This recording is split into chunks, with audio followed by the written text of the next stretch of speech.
Hello, my name is Sid Jacobs. Today we're going to take a look at some of the vocabulary that makes up the language of jazz guitar. Some people say that jazz improvising is about scales and arpeggios, but this is an oversimplification and it doesn't accurately describe the true nature of jazz, and this is particularly true of the bebop dialect, which is more about embellishing guide tones. But we'll talk more about that as we progress through the video. To start, we'll take a quick look at the diatonic scales and take a look at an easy way to visualize them all over the neck. Now, I remember when I had to learn the 5 positions of the major scales in all the keys, it seemed like a lot of work, and it was. But within these 5 positions, there are recurring patterns, and by using these patterns and adding a simple position shift with the index finger, you're instantly playing 3-octave scales with symmetrical fingerings. Now, this is invaluable for the improviser because in each octave, the scale tone or chord tone is played with the same finger. And this allows you to instantly respond to musical situations or improvise by reflex. Let's take a look at the C major scale.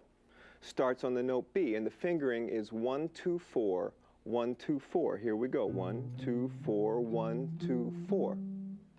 And then we land on the note A, on the 4th string. We make the position shift up to B, a whole step. We're on the same note that we started. Once again, 1, 2, 4, 1, 2, 4.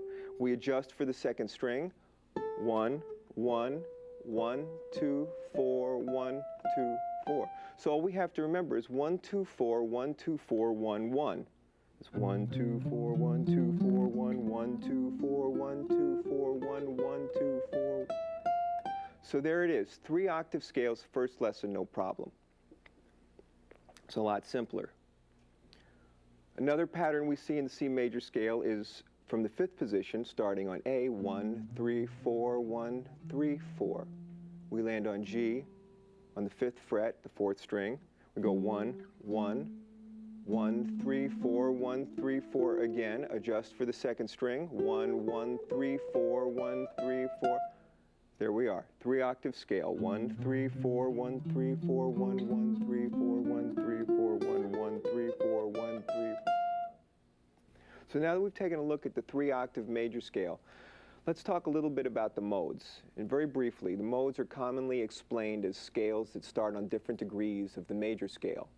Like the Dorian mode starts on the 2nd degree, the Phrygian mode starts on the 3rd degree, and so forth.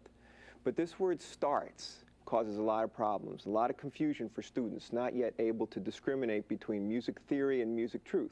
For example, if the bassist is playing a D in the bottom and the chording instrument is playing a D minor 7th, D minor 11th, D minor 13th, the Dorian mode is already established or started when you play any note from the C major scale.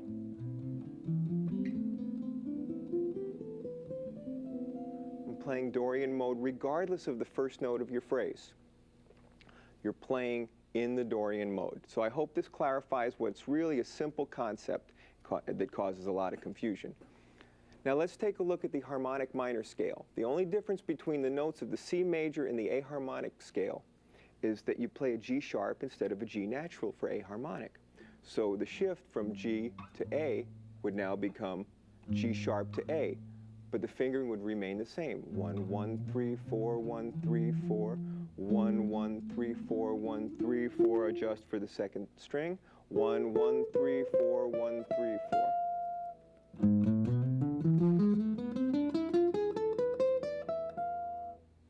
Very simple. First lesson, harmonic minor scales, all keys, no problem.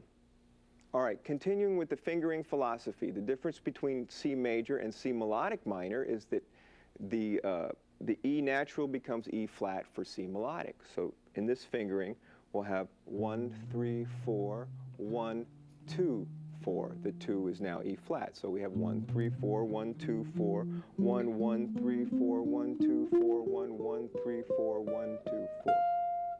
All right, so there's a 3-octave melodic minor scale right off the bat. All right, now, I first came up with these fingerings. I was playing a bebop line, this line with a surround note. All right, so I was embellishing the A, the 3rd of the F7th, which is F Lydian dominant is another way of saying C melodic minor. This is the same scale. So So that fingering is 1, 4, 1, 1, 1. And the same fingering scale, the fingering for the scale rather, 1, 3, 4, 1, 2, 4. And then we play that idea again. 3, 4, 1, 3, 4, 1, 4, 1, 1, 1. So for an F7th,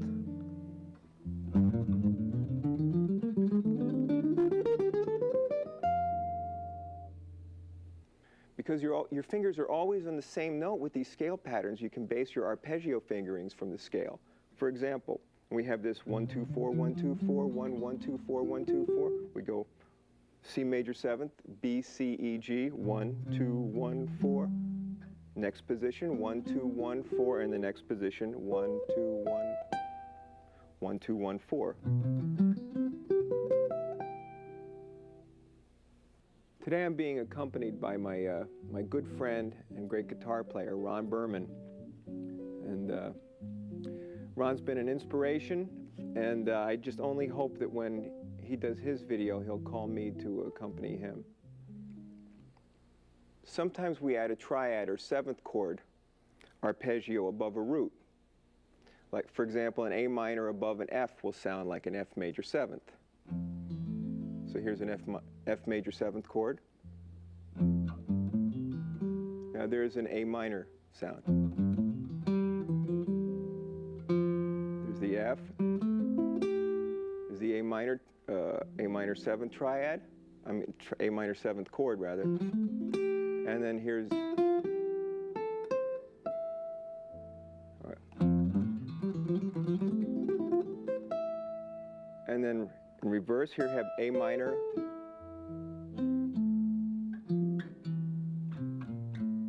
So here's the A minor. Now, with my right hand, I'm picking down, up, up, up, up, up, down, up, up, down, up.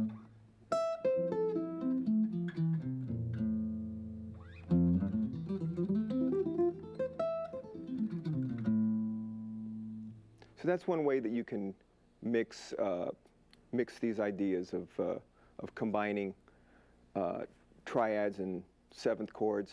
Now here's the E minor 7th above the C major. Here's the C.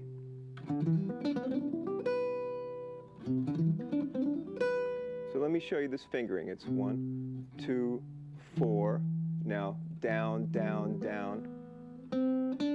Now, when I get to the D, it's a downstroke.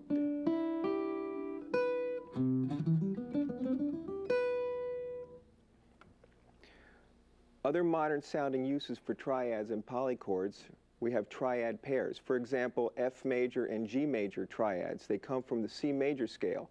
They also come from the C melodic minor scale. Now we'll try using this over F major 7 sharp 11, D minor to G 7th, C major 7th. All those chords are part of the C major family. So right now I'll just have a D minor and a G 7th.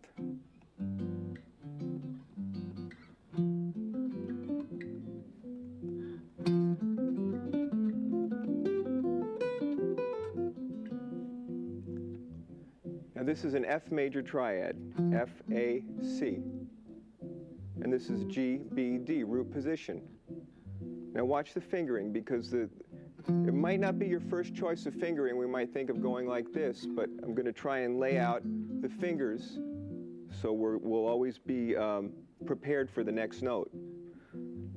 So we have F, A, C, G, B, D. Now first inversion, A, C, F. First inversion G, 1, 3, 4. So we'll do a little reach there. So our first finger is now laid up, ready to play first inversion of the F triad. And there's the second inversion of the F triad. And then here's the second inversion of the G triad. So the line sounds like this.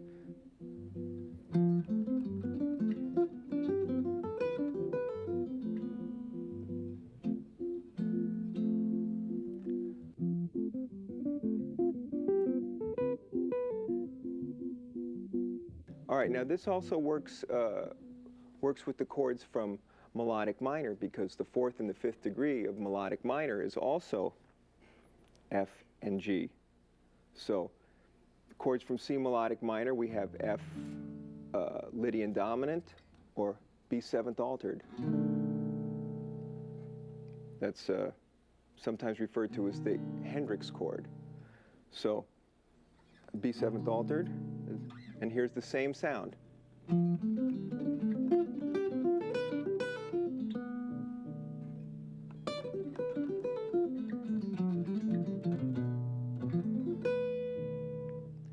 So that's an interesting and modern approach to using these triad pairs to get a little bit more modern sound. Another triad pair you can experiment with is F major and B major, and let me just give you the sound of that. Here's the F major, B major, F major. Now let me quickly look at the fingering. 1, 4, 4, 2, 1, 4, 3, 4, 2. Now the fingering is identical on the next set of two strings. 1, 4, 4, 2, 1, 4, 3, 4, 2. So let's 1. Now 1, 4, 4. Now here's a B triad, F triad, B triad, F triad, B triad, F triad, B triad, F triad, B.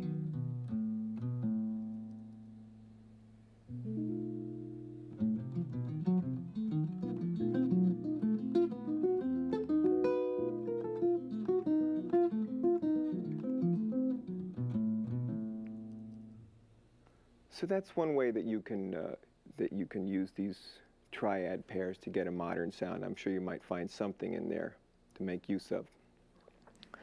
Now, I know that when I was first going to music school and I wanted to learn about jazz, they told me to learn the triads and all the inversions, and I thought, that's not what I want. That's not the sound. I want the exotic sounds, the sharp nines, the flat 13s, you know, all these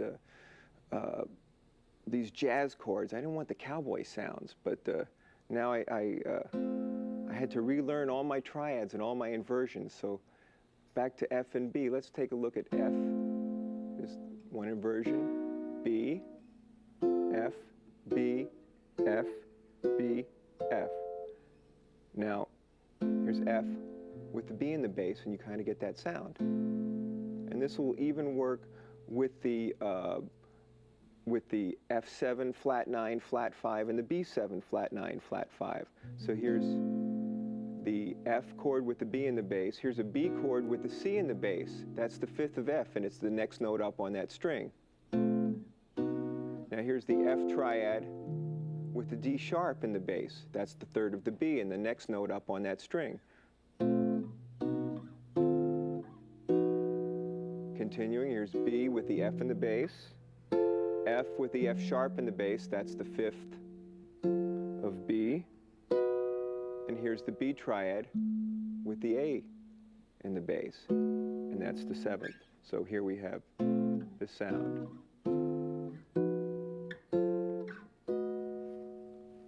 All right, and that's the little chordal part of the theory that we just covered with the lines from the triad pairs. Okay, another triad pair that we can look at is F major and G augmented. Now, those are that's the fourth degree and the fifth degree of the melodic minor. I know I said that the fourth and fifth degree was F major and G major, but it's also F major and G augmented. So this is F major, 1, 4, 4, 3, 2, 1. I'm talking fingers now when I'm saying numbers. So 1, 4, 4, F, 3, 2, 1, G augmented. And I'm alternating between the two chords and the inversions. Now second inversion, F, and then G augmented, second inversion. First in root position, F, 2, 1, 4, 4, 3, 2, G augmented, root position. Then I'm going first inversion for both chords, second inversion, F, G, F, G augmented, F, here's an F, G augmented, F, G augmented, F, G augmented. So the sound of that, let's say we're playing a B altered.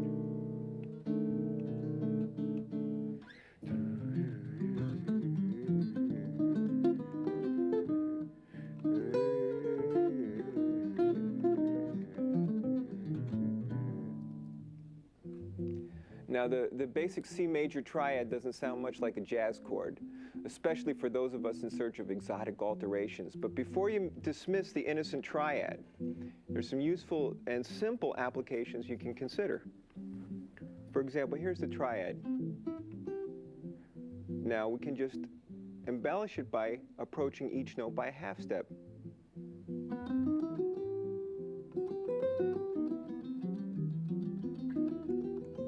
Now this works, of course, for the C chord, but also works for a progression in the key of C. You don't have to make all the changes because a 1, 6, 2, 5 in the key of C still surrounds the C. Now, one very common alteration, way we outline the chord is we'll go scale step above the C in the key of C is a D. Half step below is a B. Same for E, scale step above is an F to the E, half step below. And then scale step above the G is an A, and then half step below.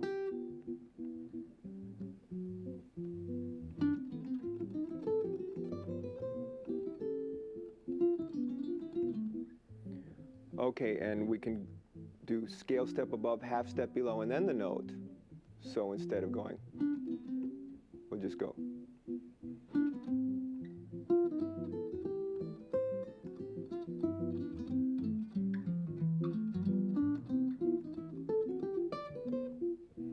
I know those of you who've been listening to a little bit of jazz recognize that cliche, but that's where the cliches come from. It's a very simple technique of embellishing the chord tones. So when I realized that I didn't have to outline every chord change and still make a meaningful musical statement, boy, it was a big load off my shoulders. Now the 1, 6, 2, 5, 1 in C will sometimes look like 2 beats of C, 2 beats of A7th altered, 2 beats of D minor and 2 beats of G7th. Now the A7th altered throws many students at first. Now there's 2 ways to deal with it, and one is forget about it, don't even worry about it. The C major idea and the related ideas will work. But if you want to imply the A7th chord change, simply play the C sharp note, which is the 3rd of the A7th. This is one of the guide tones.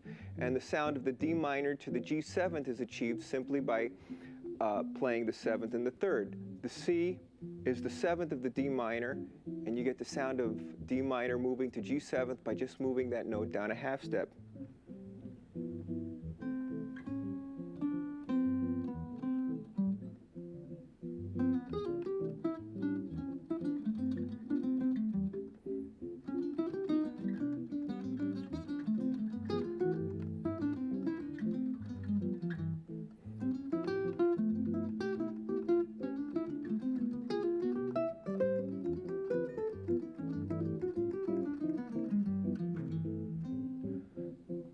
So you can hear the changes because there's the guide tones, and the embellishment of the guide tones are a big part of the bebop language.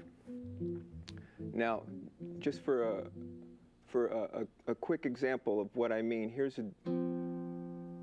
this is an F and a C. Now that's the 3rd and the 7th of the D minor. Now I've implied G7th, and when the 7th of the G7th, which is F, subconsciously, without it being played, we hear as the root. Check it out.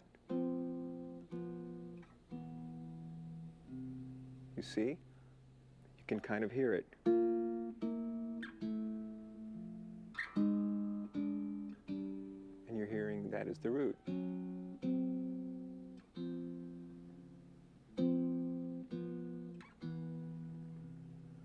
So that's a motion, the 7th and the 3rd, the guide tones, that are a big part of the bebop vocabulary. For example, this is a very typical bebop phrase. What you're hearing within that, the highest note, and then it ends here. So we've got that motion. You hear it don't you? And another typical phrase.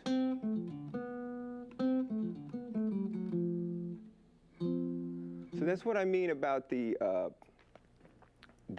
embellishment of the guide tones as being part of the bebop language. Now, let's say we have this G minor 7th chord. Now here's G minor 7th. Here's the 3rd and the 7th. 7th moves to 3rd. And then F major 7th. There's the resolution. So I'll play this G, B flat, and F. Just move one note. Sounds like C 7th. Melody note, I'll put my little finger down on the A and the D. And then move this. There's the F major 7th. And then play the melody C and G. Now this looks like an A minor 7th chord, but the phrase sounds more like that's the root. So even though the root isn't being played, you hear it. Now here's the basic phrase. Now a jazz player might take a simple melody like this and embellish it. Clifford Brown, for example, used a phrase like that, and he would do something. So this is that G minor, embellished from above chromatically, and then the C 7th from below.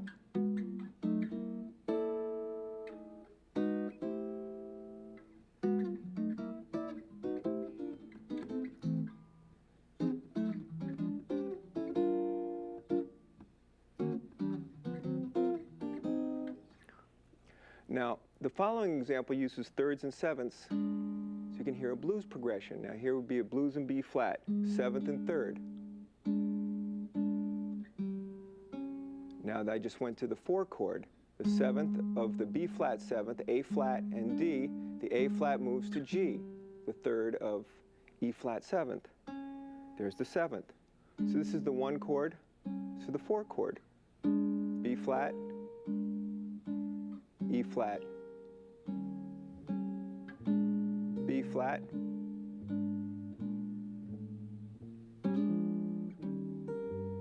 E flat. Now to G 7th, there's the 3rd and the 7th, C minor, 7th and 3rd, F 7th, B flat, G 7th, C minor, F 7th. And with the blues scale,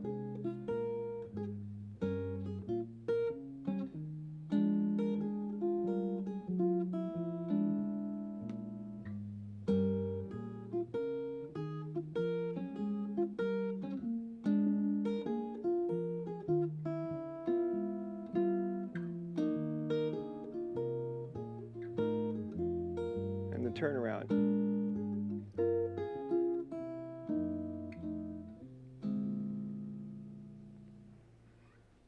Now, in this example of a blues in B flat, I'm going to use 3rds and 7ths to suggest a blues progression. Now, these simple shapes of only 2 notes make accompanying yourself a real possibility, and actually quite simple. And usually for comping, they're usually your best choice. Okay, this is a B flat 7th. And this is the 7th and the 3rd. The 7th moves to the 3rd of E flat 7th.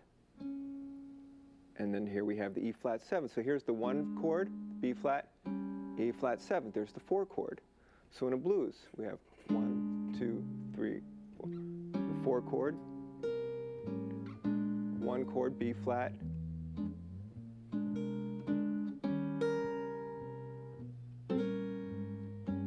and then there's the 1, the 2, 5, turn around,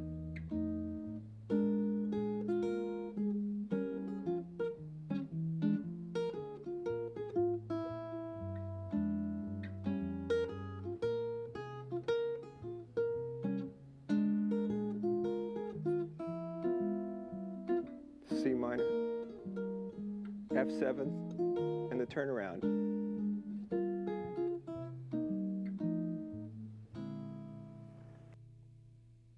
Now let's move on to looking at fourths. To begin our examination of how we might apply fourths, which is a pretty modern sound, but we'll start with the fourth triad. Now, in traditional harmony, when we learn triads, we learned inversions. So we'll do this with the fourths as well. So we should become familiar with the fourth shapes. Now, here's perfect fourths: A, D, G. Those are fourths: A, D, G, A, D, G. So here, 2, 3, 4, 1, 2, 3. Go up to the highest note in the phrase. All right, so this is, now in case you're not familiar with fourths, very common sound in modal music, in modal jazz.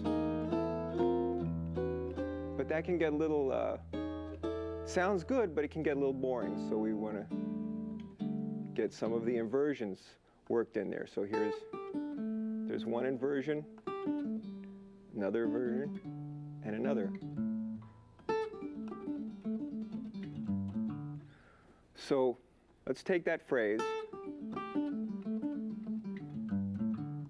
4, 3, 2, 1, 3, 2, 1, 4, and I'll just vary it a little bit, just 1, 4, 3, 2, 1. Now, if we want to get a little outward bound with this sound, we can go up chromatically with these inversions. That's the next inversion, the next inversion, and then, so the sound would.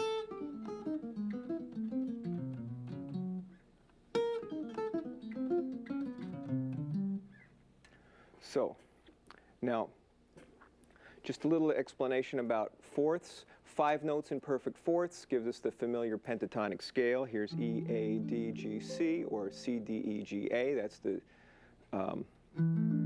pentatonic scale. 7 notes in fourths: B, E, A, D, G, C, F. That gives us the major scale. If I rearrange those, I have C, D, E, F, G, A, B.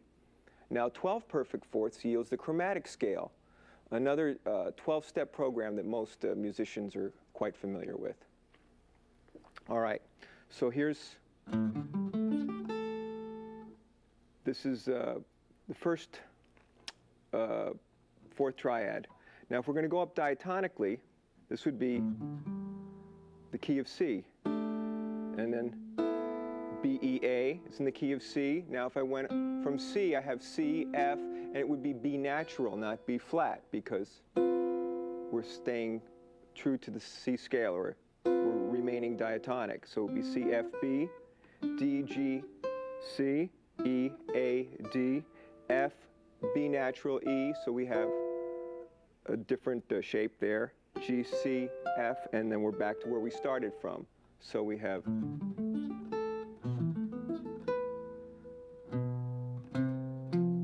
C, F, B,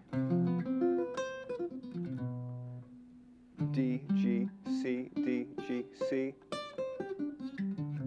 E, A, D, E, A, D, and F, B, E, F, B, E.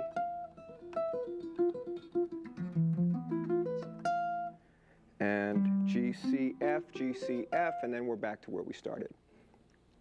All right, so one of the things that we can do to make lines and make use of these fourth triads, we'll take this fourth triad and move it in fifths. So I have B, that would be my starting note. I'll play the triad from there, the triad from F, and the triad from C.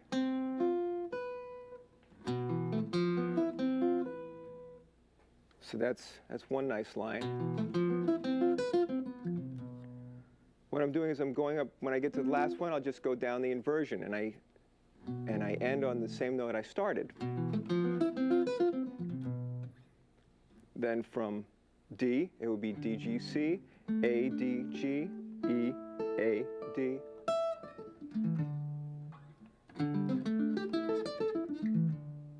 From E, E, A, D,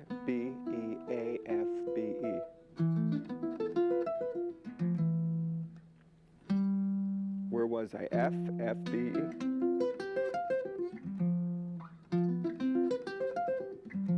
From G, G, C, F, D, G, C, A.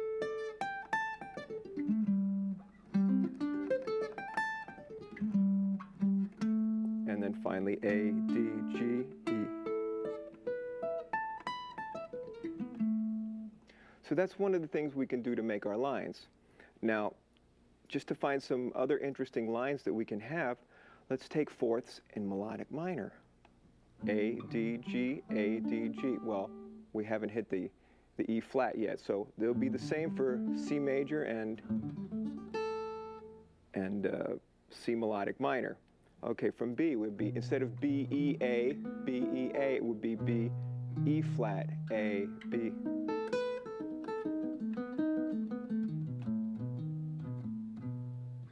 And then from C, C, F, B, C, F, B, same in both. From D, D, G, C, D, G, C. Same in both. Now we have E flat, A, D. And then F, B, E flat, F, B.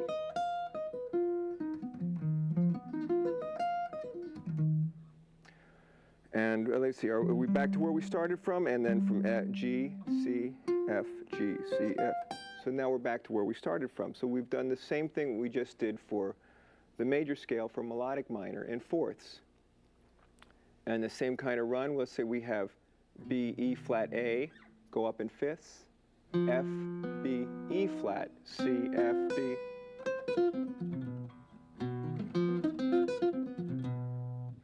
Nice line, huh? Right out of the textbook, though. C, F, B, G, C, F, D, G, C.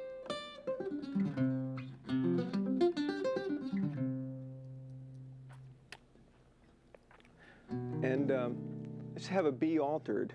So you just hear how these things will sound in the context of a chord. That's starting on B. Here's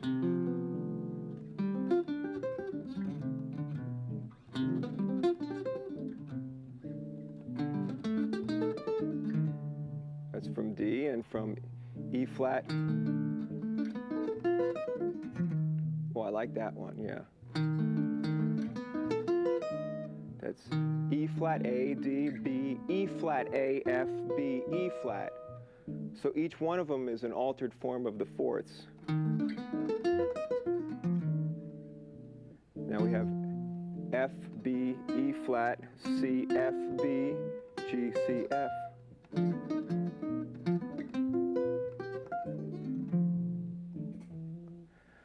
Wow, there's so much to work on, huh? But let me just touch on a couple of the things with the fourths, because we also have,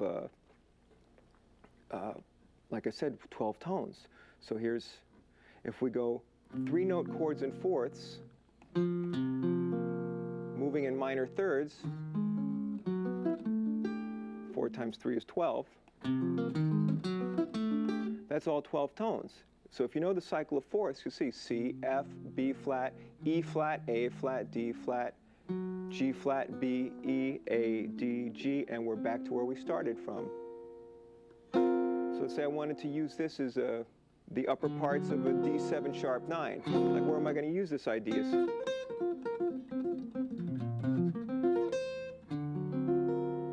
Now I could also use that 12-tone fourth idea over the D7 sharp 9.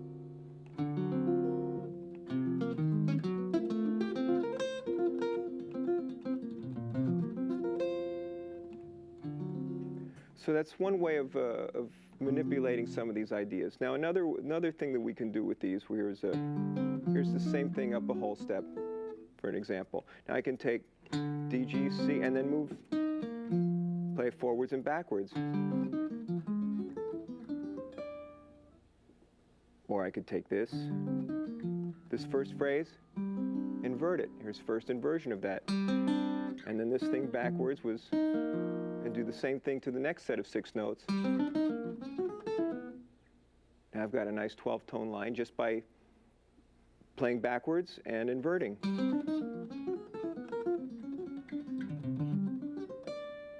Combining with the previous idea we just did, so.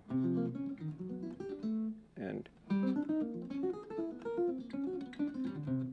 so similarly, what we can do with these fourth shapes, like 3-note fourths, moving in minor thirds, 4-note chord shapes in fourths.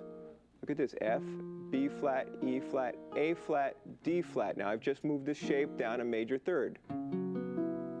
D flat, G flat, B, E, A, D, G, C. So this is all 12 tones. 4-note chords moved down in major thirds. Now this line might be a little cumbersome to play, so one of the things we can do, we can take this shape, for example, I'll take this one, and I'll put this A flat on the top string on the 4th string. And then this next shape here, I'll take the low note and put it up an octave. So I have, and then I'll take these 2 notes and put them up an octave. So make a nice 12-tone line.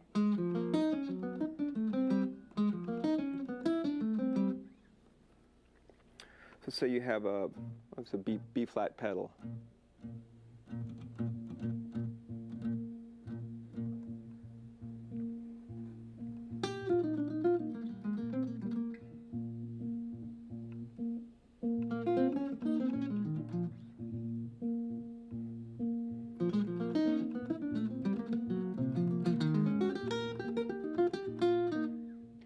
So that's a freedom square dance.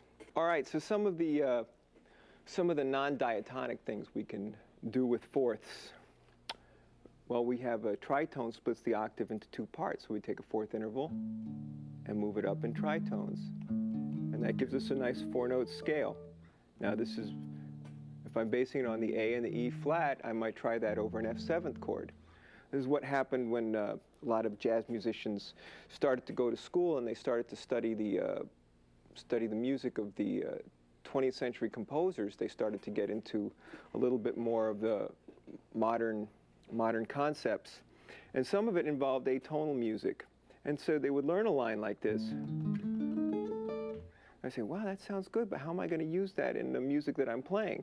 Well, the A and the E flat. So this is some of the solutions that we've all come upon. Okay, so here's the A and the E flat. Now A and E flat, those are the color tones of the F7th.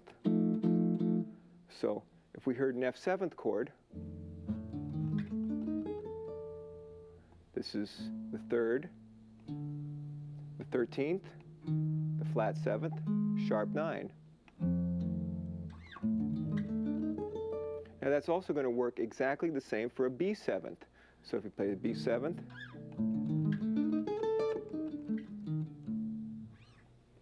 so we can go through the cycle of fifths by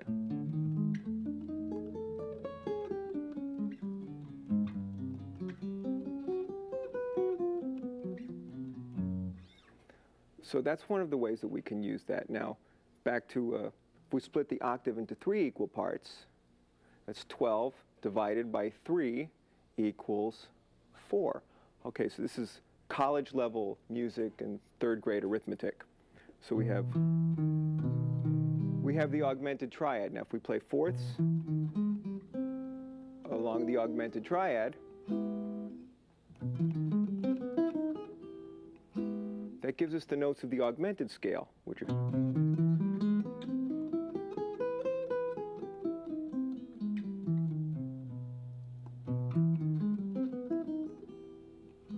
so if we had a C major 7 sharp 5, we might use this. But this will also work just as well for an E major 7 sharp 5. Or an A flat major 7 sharp 5.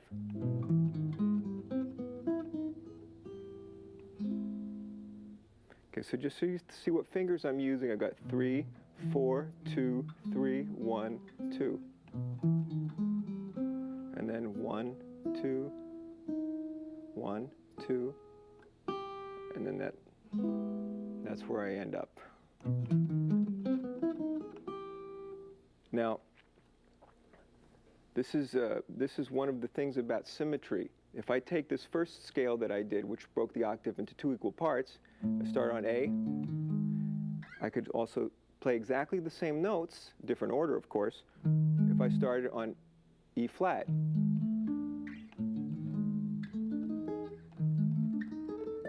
And similarly, what I just did with the augmented triad in fourths, I start on B, I could also start it on, and I'll end up with the same notes for C major 7 sharp 5. You listen. And if I start it on, so I'm going to accomplish the same thing, play the same notes, if I move it up in major thirds. Okay, now a scale that some of us are familiar with is the diminished scale, and we get that by playing the fourths. Here's a fourth interval, moved in minor thirds.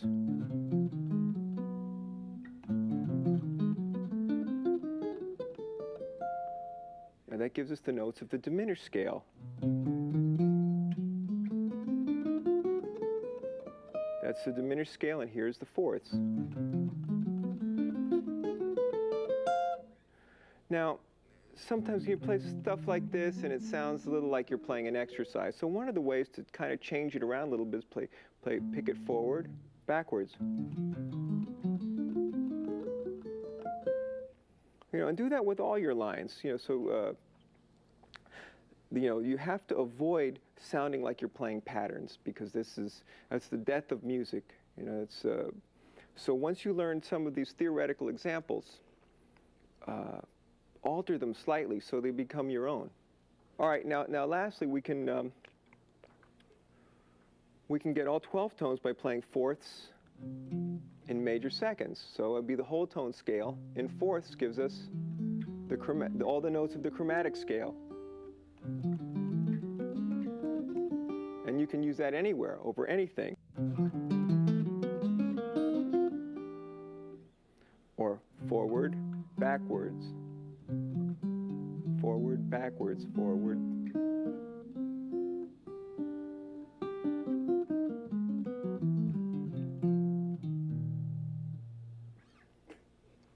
Wow. What do we work on? There's hundreds of things to practice that we haven't even thought of yet. It's quite humbling.